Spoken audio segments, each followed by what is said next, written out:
This is Ray Gillian, hanging out in SoHo. And today we're visiting with, well, you guess?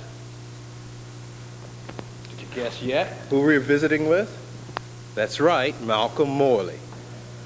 Gregory Batcock says in his book on superrealism that Malcolm Morley is considered the finest painter to have worked in the medium and founder of the medium called superrealism. Malcolm's grown quite a lot since these Rotterdams and what have you, and we're going to wander over and see what's going on now. Malcolm? Hello. This is Malcolm Morley. He's working on, what's this? A pool table? It's the configuration of the billiards and stick on the table of the painting of Vincent van Gogh. I don't know. Can you see that there? It's the configuration of the billiards and the stick. Okay. And I'm trying to make a painting of a reconstruction of the funeral of Vincent van Gogh, which I'm calling A Passion for the Funeral of Vincent van Gogh. Well, Malcolm, that's a far cry from the Rotterdam, is it, that we just saw over there, or is that is Yes. that Yeah, that sure. is the Rotterdam? No, that's called the Queen of Bermuda. I was wondering if I should continue to put this red ball here, for example, and let's do that. Would you just give us a sort of explanation of what it is you're doing here to make a painting from? Vincent van Gogh, when he died, was put on a billiard table and lowered into a coffin by the undertaker and his mutes. This is some kind of description, some kind of history description. So I'm using these visual descriptions and constructing models from these verbal descriptions, because it's just written accounts of this funeral. And I'm constructing a kind of a tableau vivant. That's an arrangement, a life arrangement of these figures that appeared at this funeral. So are you using models to do that, or no, are you I'm using models right now? It sounds very strange, but I've got the head of a cow's head that I got in Kansas. Oh, we might like to see that. Theo van Gogh. You're using reading the Bible. you have the head of a cow, which is the well. Can we go over and have a look at that, Malcolm? Now that we've Yeah, sure. Well, we'll take this over anyway because we've got a little bit of it going.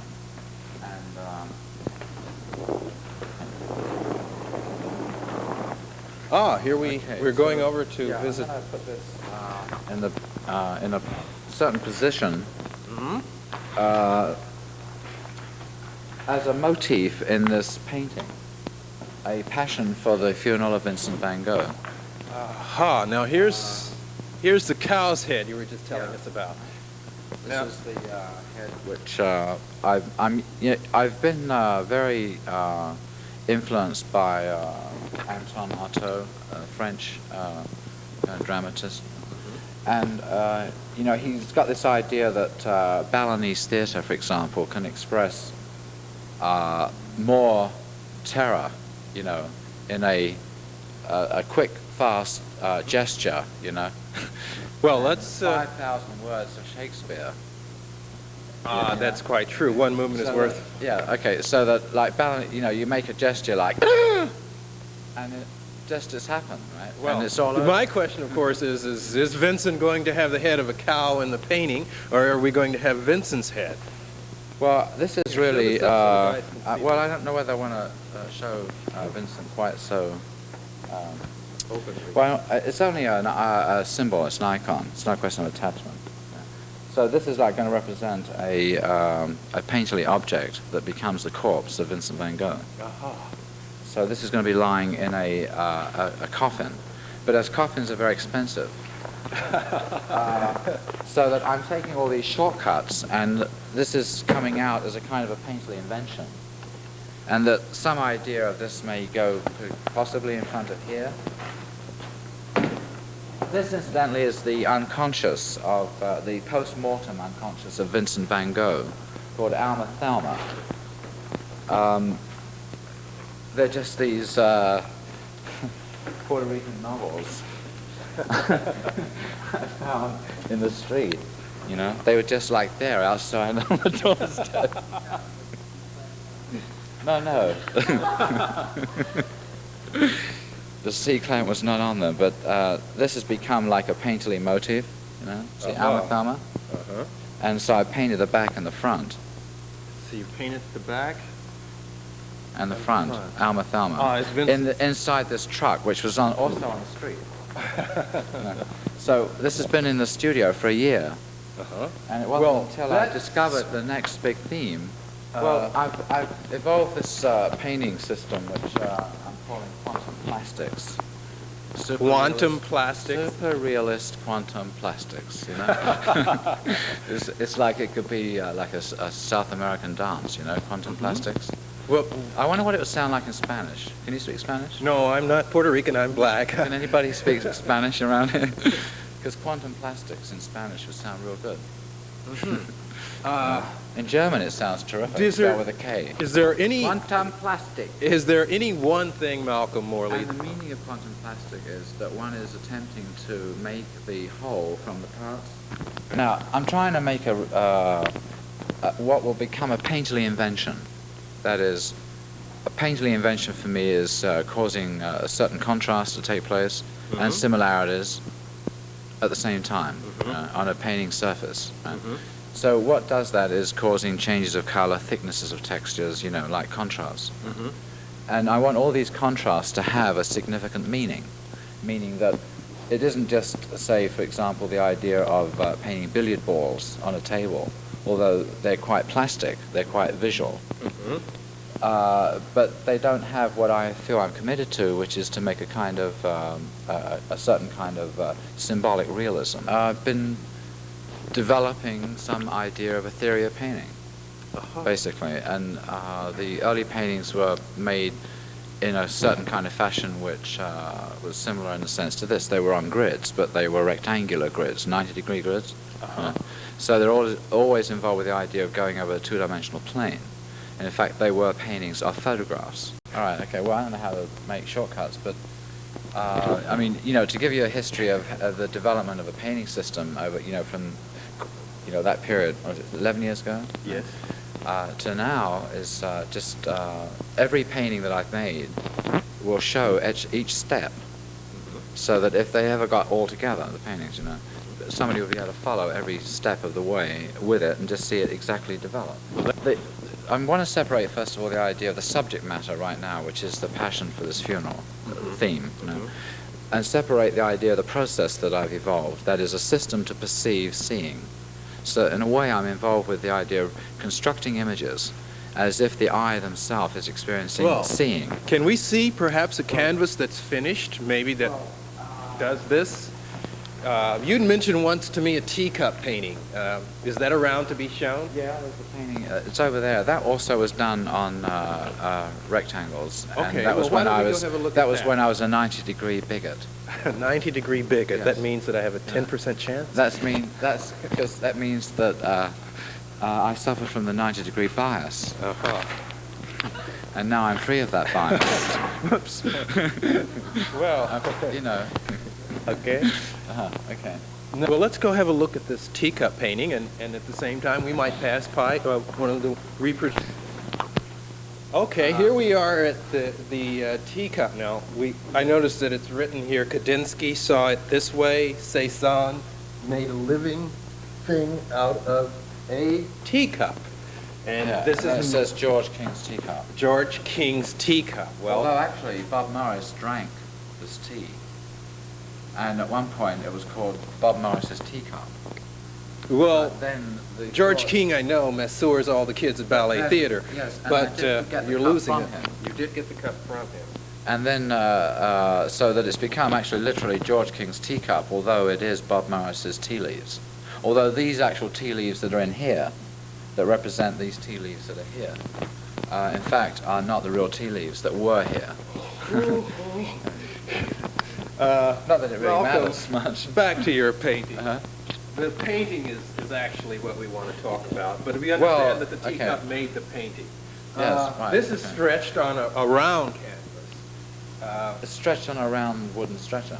I'm trying to get away from the bias of the 90 degrees into a free space. Can we just show? Equilateral 60 Can we just degrees. show something that everyone can enjoy who may have? If this is in black and white. This is an etching of one of Malcolm's great oil paintings called Train Crash.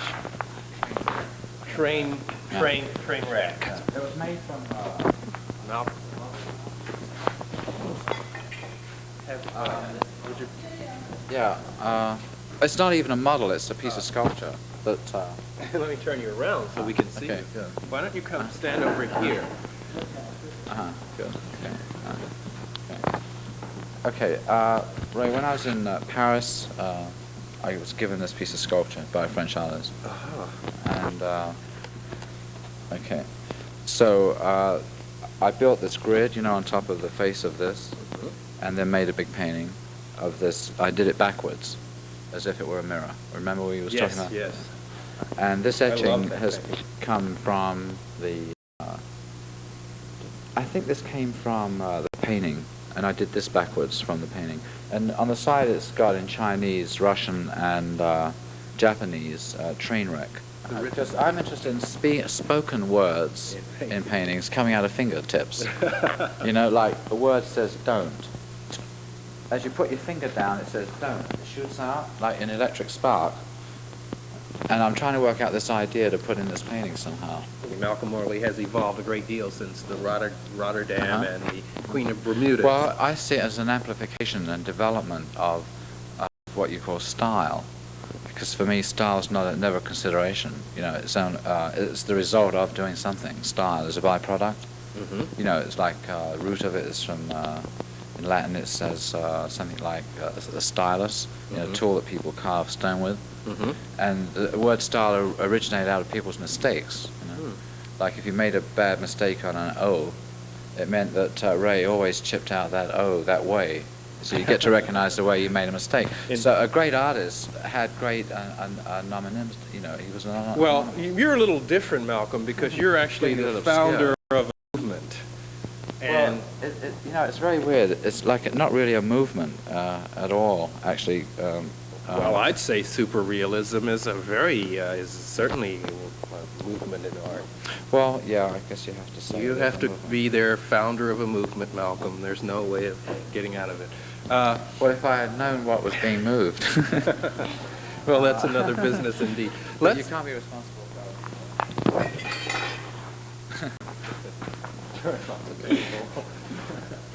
No.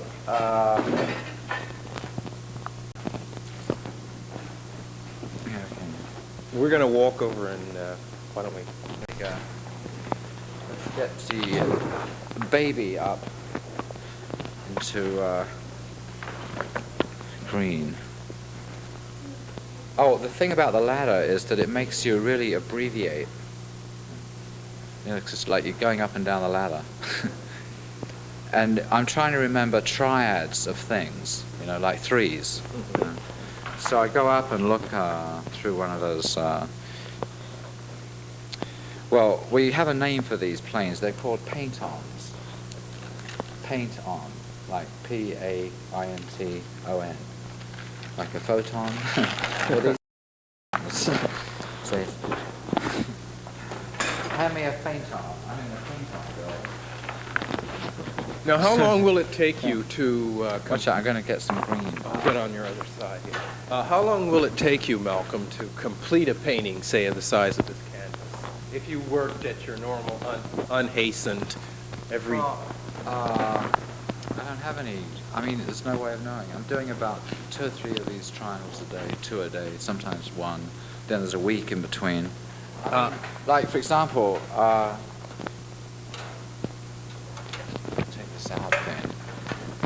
This is one of the centers, which is the bottom of a billiard cue and part of the shoulder of Theo Van Gogh. Right.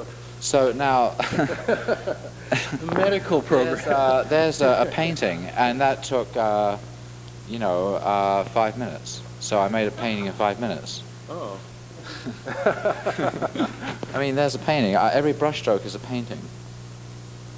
So it's a never-ending process, Well, that's in the overall, Malcolm. I was just trying to get a general idea. So there's no, you don't really... First of all, there's no general idea. There's only a specific about everything. Like, whoops. I haven't put the center back very well. No, and Vincent now has a crooked shoulder, a new deformity inside of one ear. Well, I just wanted to show something about painting and time. Aha. I've lost the center altogether, but it doesn't matter. I think I'll just put it up here for a minute. Okay. Well, we're going to leave Malcolm up here on the ladder painting. I'm going to get down and go visit someone else hanging in SoHo.